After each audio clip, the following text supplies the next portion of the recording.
in practice drills, the #1 defense can't stop them. People take notice of that, and the more that the players see it, they're gonna. Then the comments start happening over the lunch table. They start happening throughout the building, and that's when the pressure really will get severe. Shedeur, you mentioned, what do they have next year in the draft? 2 first-round draft picks, their own pick and Jacksonville's pick. It's got to play into it. He is dropping dimes in practice. The #1 defense cannot stop them. Teammates see it, coaches see it. Whispers turn into noise at the lunch table. The building starts to buzz. Pressure builds. You want stakes? Look at next year. 2 first-round picks, their own and Jacksonville's. That changes every decision. That turns every rep into a trial.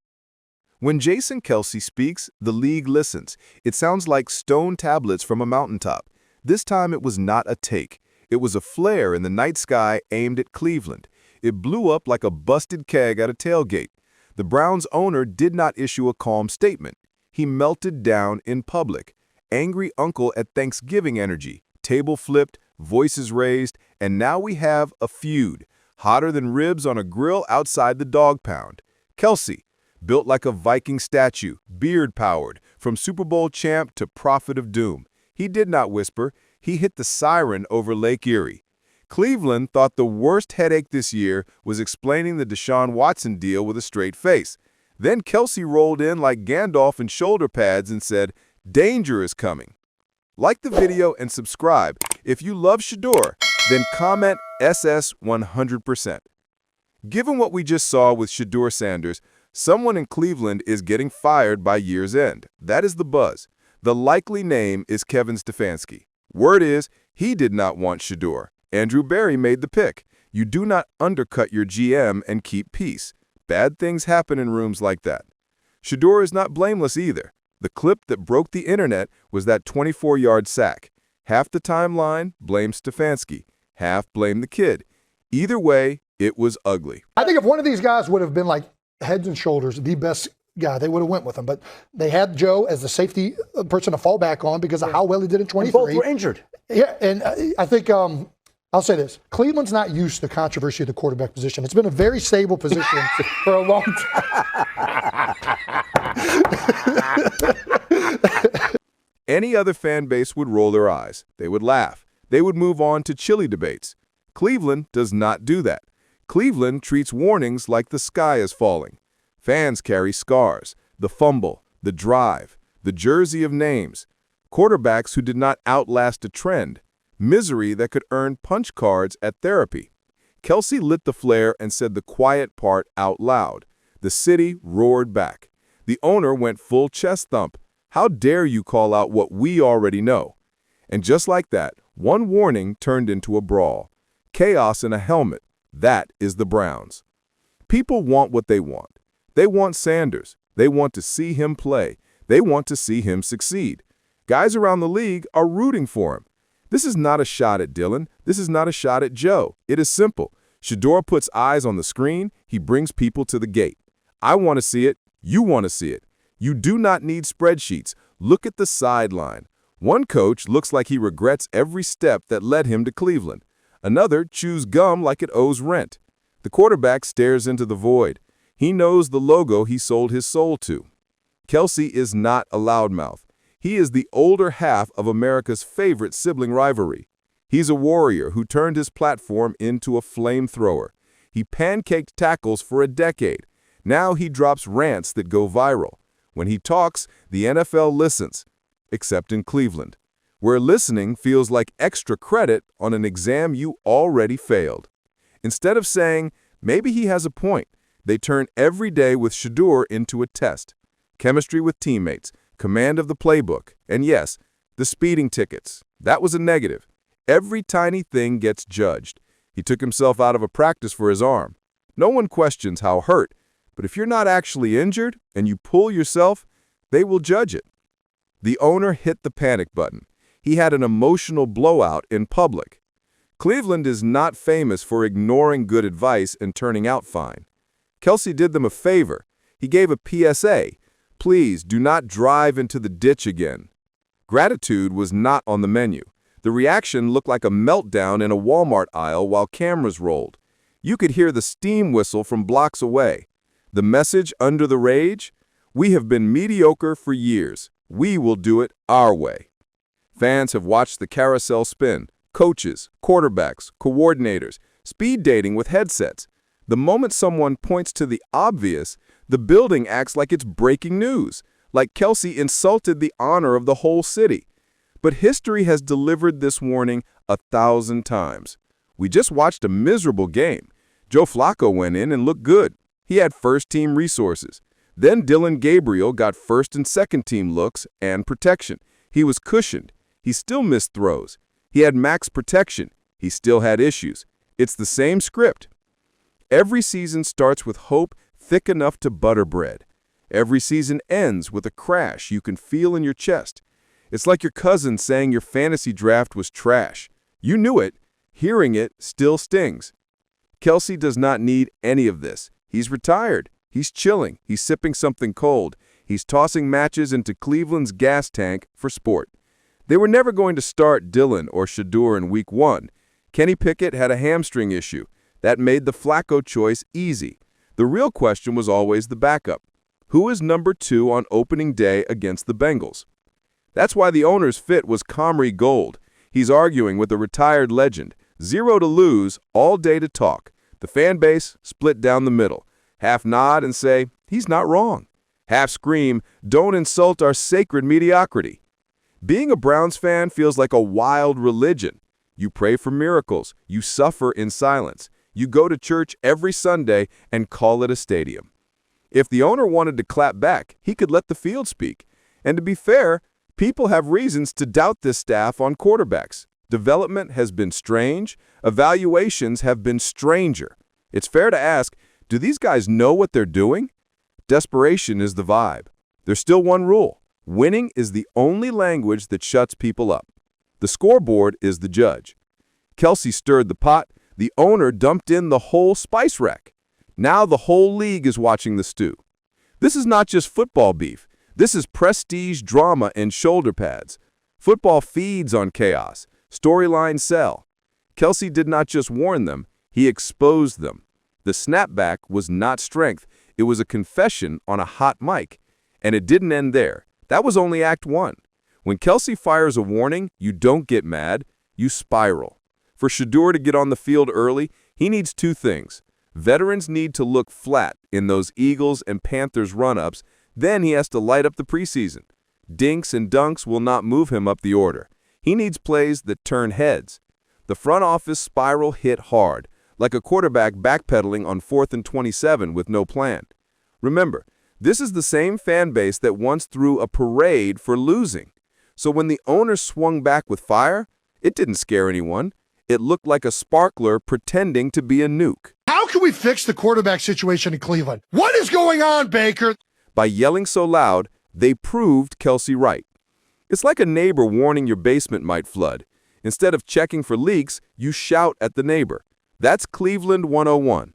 Don't fix the problem, try to bury the messenger. Kelsey is retired. Dad life, podcast era. No edge rushers coming for him. His words land with weight. Treating a casual warning like a nuclear threat was wild. Silence would have been golden. Silence would have been classy. Silence would have made the words fade. And about the veteran under center, 40 years old. Only Tom Brady balled after 40. The Ravens decided almost a decade ago that he was washed. They moved on. No disrespect, but Dillon or Shedeur cannot be worse than Joe Flacco at this point. Have a day. Go youth. Many of your best players are rookies and young guys anyway. So here come the fireworks. Media runs Kelsey's epic beard next to Cleveland's panic reels. Philly watches with popcorn. Pittsburgh laughs its way into the season. Only Cleveland can turn a throwaway comment into a soap opera. The NFL loves it. Conflict is oxygen. While everyone argues, the real game still waits. Trash talk does not stop a pass rush. It won't keep Lamar Jackson from slicing a defense on a loop. Prove Kelsey wrong on the field, not in quotes. Here's the pop culture twist. Jason is tied to the biggest circus in America. The Kelsey name is everywhere. Headlines, talk shows, billboards, Taylor Swift jokes on repeat. When he drops shade, it jumps from football to mainstream. By snapping back, the The owner put himself on the gossip pages. Cleveland looks defensive. Cleveland looks insecure.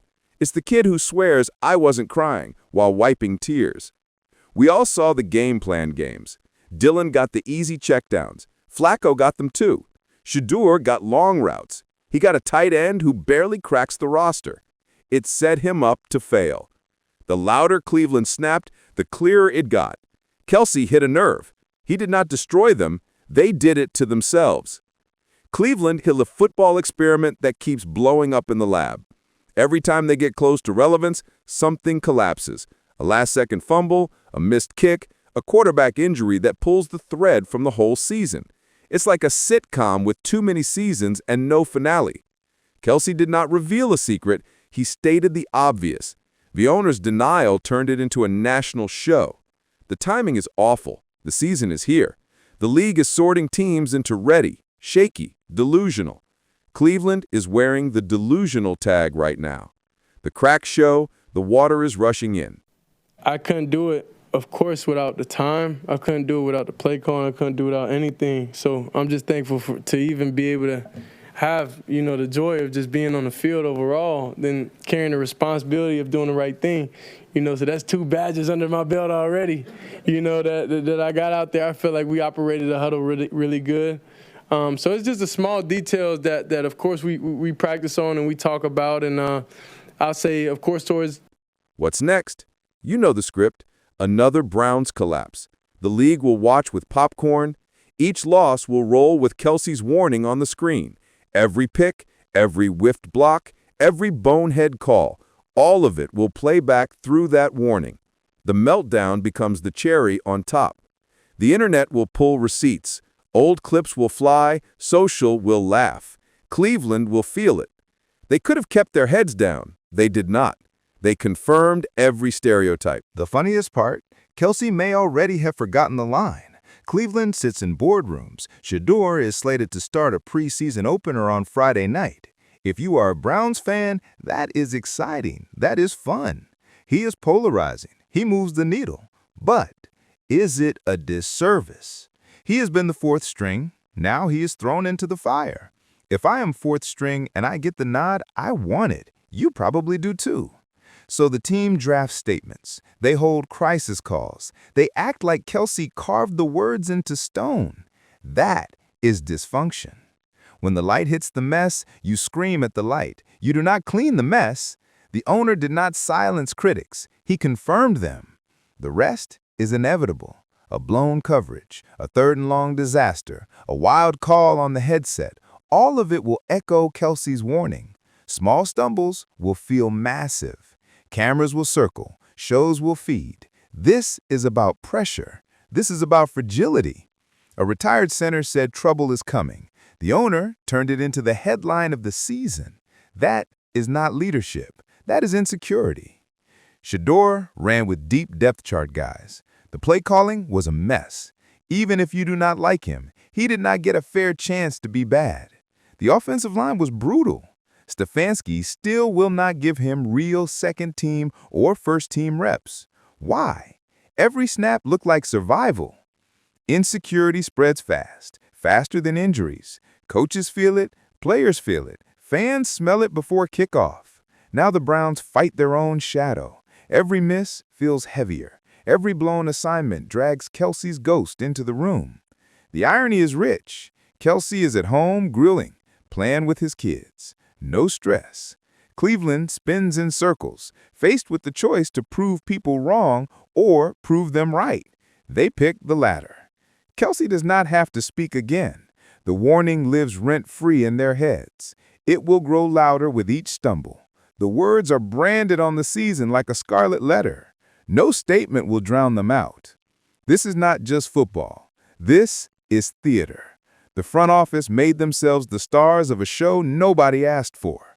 The league is locked in. Stories sell. Roster cuts are days away. A young player gets asked if he belongs. He says he did the work. He did his best. He believes in himself. Everybody in that room believes they belong. He holds himself in high regard. He should. Meanwhile, Kelsey is untouchable, retired, respected, free to stir the pot. One comment rattled $1 billion franchise. That is power. Cleveland showed how easy it is to get under their skin. Bottom line, they thought they clapped back. They proved the stereotype instead. They walk into the season with Kelsey's words tattooed on their reputation. This saga will follow them every week, whether they like it or not. Now tell me what you think. Did Jason Kelce bury Cleveland with one casual comment? Or did the Browns bury themselves with their meltdown? Drop your thoughts in the comments. Smash that like button. Subscribe for more. Share this with your friends. I will catch you on the next one. And when the Browns stumble, history says they will. That angry snapback will age worse than milk in the August sun.